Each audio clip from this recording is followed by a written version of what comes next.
subscribe now and press. माननीय सदस्यहरू, राष्ट्रिय सभाको आजको दोस्रो बैठकको कार्यवाही प्रारम्भ हुन्छ। माननीय सदस्यहरू, अब म माननीय अर्थमन्त्री डाक्टर युवराज खतिवड़ालाई आर्थिक वर्ष 2076-77 को आर्थिक सर्वेक्षण सभा समक्ष पेश गर्न समय उपलब्ध गराउँछु।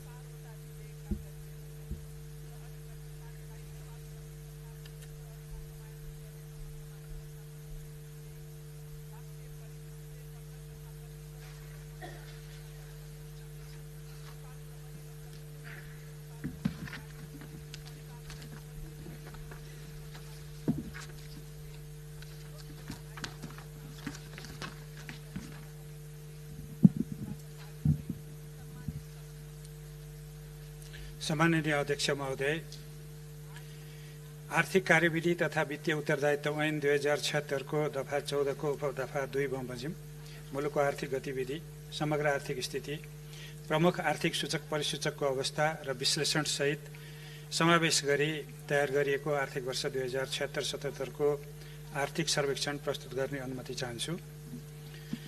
आर्थिक वर्ष 2076-77 को फागुनसम्म समग्र आर्थिक क्रियाकलापमा तीव्रता आए पनि कोभिड-19 को महामारीको कारण विश्व अर्थतन्त्र नै प्रभावित हुन गई त्यसको असर नेपालको अर्थतन्त्रमा पनि पर्न गएकोले चालु आर्थिक वर्षको आर्थिक वृद्धि दर 2.3% हुने प्रारम्भिक अनुमान रहेको छ।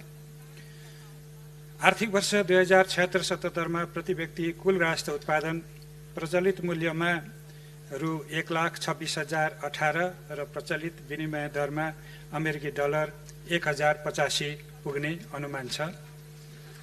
आर्थिक वर्ष 2076-77 मा कुल उपभोग र कुल ग्राहस्थ बचत कुल ग्राहस्थ उत्पादनको अनुपातमा क्रमशः 81.9% र 18.1% रहने अनुमान छ।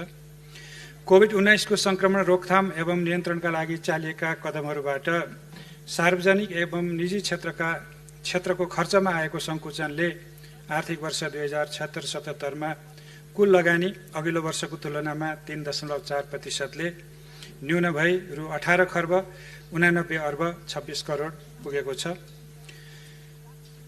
आर्थिक वर्ष 2074-75 मा नेपालको निरपेक्ष गरिबीमा रहेको जनसङ्ख्याको अनुपात 18.7% रहेकोमा 2076-77 को अन्त्यसम्ममा यो करिब 16.67% मा रहने अनुमान छ।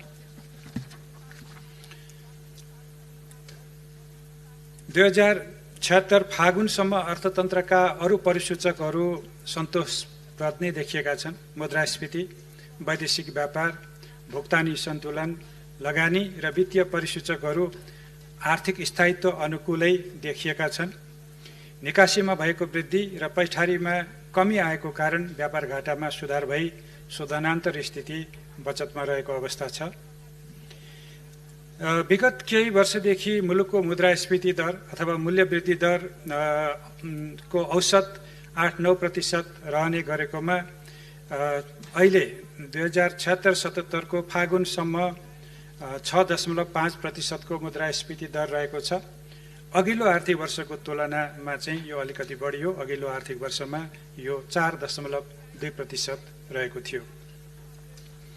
आर्थिक वर्ष 2076-77 को फागुनसम्ममा कुल सरकारी खर्च गत आर्थिक वर्षको सोही अवधिको खर्चको तुलनामा 12.9% ले वृद्धि भई रु 6 खर्ब 10 अर्ब 68 करोड पुगेको छ। यो खर्चमध्ये चालुतर्फ 4 खर्ब 50 अर्ब 78 करोड, पुँजीगततर्फ 96 अर्ब 48 करोड र वित्तीय व्यवस्थातर्फ रु 63 अर्ब 42 करोड खर्च भएको छ। चालु आर्थिक वर्ष 76-77 को फागुनसम्ममा संघीय सरकारको राजस्व गत आर्थिक वर्षको सोही अवधिको तुलनामा 9.6% ले वृद्धि भई रु 4 खर्ब 79 अर्ब 71 करोड पुगेको छ। आर्थिक वर्ष 2076-77 को फागुनसम्ममा वैदेशिक अनुदान रु 16 अर्ब 19 करोड र वैदेशिक ऋण रु 93 अर्ब 9 करोड गरी रु 1 खर्ब 9 अर्ब 28 करोड सहायता प्राप्त भएको छ। 2076 असारसम्म कुल तिर्न बाँकी सार्वजनिक ऋण रु 10 खर्ब 47 अर्ब 90 करोड रहेकोमा 2076 फागुनसम्ममा सो रकम रु 11 खर्ब 39 अर्ब 80 करोड पुगेको छ। यसमा आन्तरिक ऋणतर्फ रु 4 खर्ब 40 अर्ब 5 करोड र बाह्य ऋणतर्फ 6 खर्ब 79 अर्ब 75 करोड रहेको छ। वित्तीय क्षेत्रमा द्रुत विस्तार हुँदै गएको छ। वित्तीय पहुँच अभिवृद्धि हुँदै जानुको साथै वित्तीय कारोबारमा समेत उल्लेख्य विस्तार भएको छ। यसबीचमा 2076 असारसम्ममा 8686 ब्याङ्क शाखा रहेकोमा त्यो सङ्ख्या 2076 फागुनसम्ममा 9640 पुगेको छ। 2076 फागुनसम्ममा बिमामा पहुँच पुगेको जनसङ्ख्या कुल जनसङ्ख्याको 22% पुगेको छ। वैदेशिक रोजगारीमा जाने व्यक्तिहरूले गरेको बिमा पनि जोड्ने हो भने यो अनुपात 26% पुग्न आउँछ। 2075 फागुनसम्म नेपाल स्टक एक्सचेन्जमा सूचीकृत हुने कम्पनीको सङ्ख्या 205 रहेकोमा एक वर्षपछि त्यो सङ्ख्या अहिले 2076 फागुनमा 212 पुगेको छ। 2076 फागुन मसान्तमा धितोपत्र बजार पुँजीकरण 2075 फागुन मसान्तको तुलनामा 24.7%ले वृद्धि भई रु 17 खर्ब 60 अर्ब 93 करोड पुगेको छ। आर्थिक वर्ष 2076-77 को फागुनसम्ममा कुल वस्तु निर्यात 22.3%ले वृद्धि भई रु 74 अर्ब 91 करोड पुगेको छ भने वस्तु आयात 2.6%ले घटेर 9 खर्ब 24 अर्ब 24 करोड रहेको छ। यस अवधिमा व्यापार घाटा 4.3%ले सङ्कुचन भएको छ र अघिल्लो वर्ष यही अवधिमा यस्तो घाटा 24.4%ले बढेको थियो। आर्थिक वर्ष 2075-76 को फागुनसम्म रु 58 अर्ब 69 करोडले घाटामा रहेको शोधनान्तर स्थिति 2076-77 को सोही अवधिमा 37 अर्ब 84 करोडले बचतमा रहेको छ।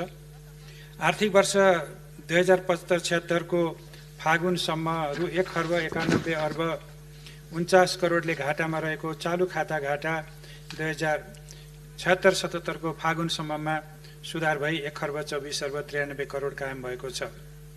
2076 फागुनसम्ममा विप्रेषण आप्रवाह 1.8%ले वृद्धि भई रु 5 खर्ब 92 अर्ब 42 करोड पुगेको छ। गत वर्षको सोही अवधिमा यस्तो आप्रवाह 23.4%ले बढेर रु 5 खर्ब 82 अर्ब 19 करोड कायम भएको थियो।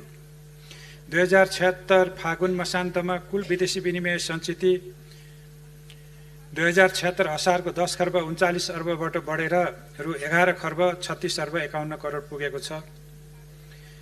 चालु आर्थिक वर्षकै फागुनसम्ममा उद्योग विभागबाट स्वीकृत विदेशी लगानी गत आर्थिक वर्षको तुलनामा उल्लेख्य रूपमा वृद्धि भई रु 29 अर्ब 67 करोड पुगेको छ भने लगानी बोर्डबाट यस अवधिमा रु 1 खर्ब 55 अर्ब बराबरको लगानी स्वीकृत भएको छ।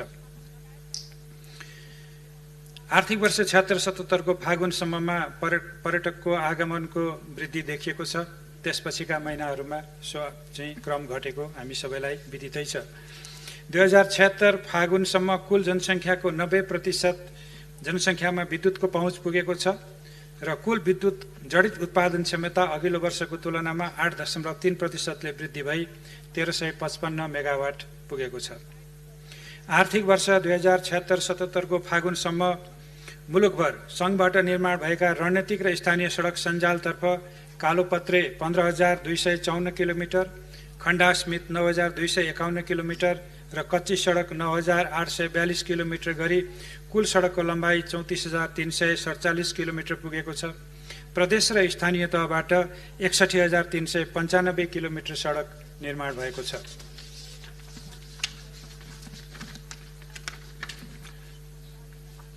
शैक्षिक सत्र 2076 मा प्राथमिक तहको खुद भर्ना दर 97.1%, आधारभूत तहको भर्ना दर 93.4% र माध्यमिक तहको भर्ना दर 47.6% पुगेको छ।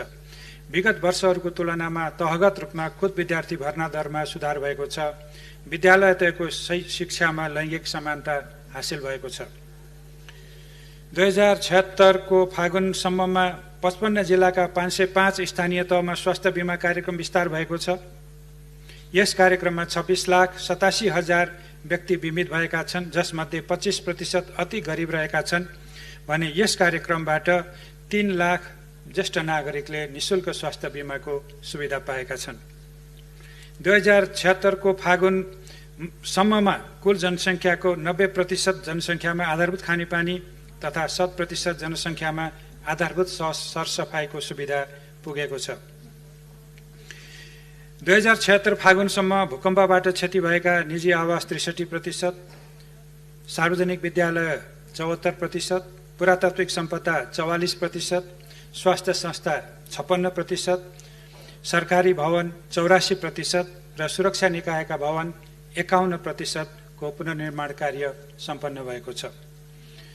अध्यक्ष महोदय, समग्रमा कोरोना संक्रमण रोकथाम तथा नियन्त्रणका लागि कदमहरू चाल्नु अघिसम्म अर्थतन्त्रका आधारभूत परिसूचक र विकासका क्रियाकलाप सन्तोषप्रद रहेका देखिन्छन्, तर तत्पश्चातको अवस्थामा अन्तर्राष्ट्रिय तथा राष्ट्रिय परिस्थितिका कारण आर्थिक गतिविधिहरू शिथिल हुँदै जाँदा पर्यटन, उद्योग, निर्माण, व्यापार लगायतका क्षेत्रहरू बढी प्रभावित भई आर्थिक विकास र स्थायित्वका परिसूचकहरूमा चाप पर्दै गएको छ।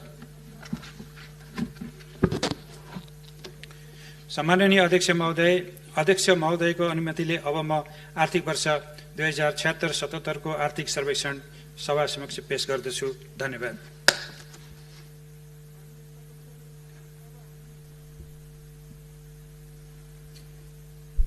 मान्य सदस्यहरू, अब म प्रतिनिधि सभाका पूर्व सदस्य दुर्योधन सिंह चौधरीको निधन भएकोमा निम्नलिखित शोक प्रस्ताव प्रस्तुत गर्दछु। विक्रम सम्वत 2048, 2051 र 2056 सालको प्रतिनिधि सभा सदस्य निर्वाचनमा रूपन्देही जिल्ला निर्वाचन क्षेत्र नम्बर 1 बाट निर्वाचित पूर्व सदस्य दुर्योधन सिंह चौधरीको 70 वर्षको उमेरमा मिति 2077 साल जेठ 9 गते शुक्रबारका दिन निधन भएकोमा राष्ट्रिय सभाको यो बैठक गहिरो शोक प्रकट गर्दछ। स्वर्गीय चौधरी नेपाली कांग्रेसका नेता तथा नेपाल सरकारका पूर्व राज्य मन्त्री हुनुहुन्थ्यो। यो बैठक दिवंगत आत्माको चिर शान्तिको कामना गर्दै शोक सन्तप्त परिवारजनप्रति हार्दिक संवेदना प्रकट गर्दछ। माननीय सदस्यहरू, उपरोक्त शोक प्रस्तावलाई पारित गरिदिनु हुन अनुरोध गर्दछु। मान्य सदस्यहरू, उपरोक्त शोक प्रस्ताव सर्वसम्मतिले पारित भएको घोषणा गर्दछु। मान्य सदस्यहरू, अब म स्वर्गीय दुर्योधन सिंह चौधरीको आत्माको चिर शान्तिको लागि उठेर 1 मिनेट मौन धारण गर्न अनुरोध गर्दछु। सुरु। Subscribe now and press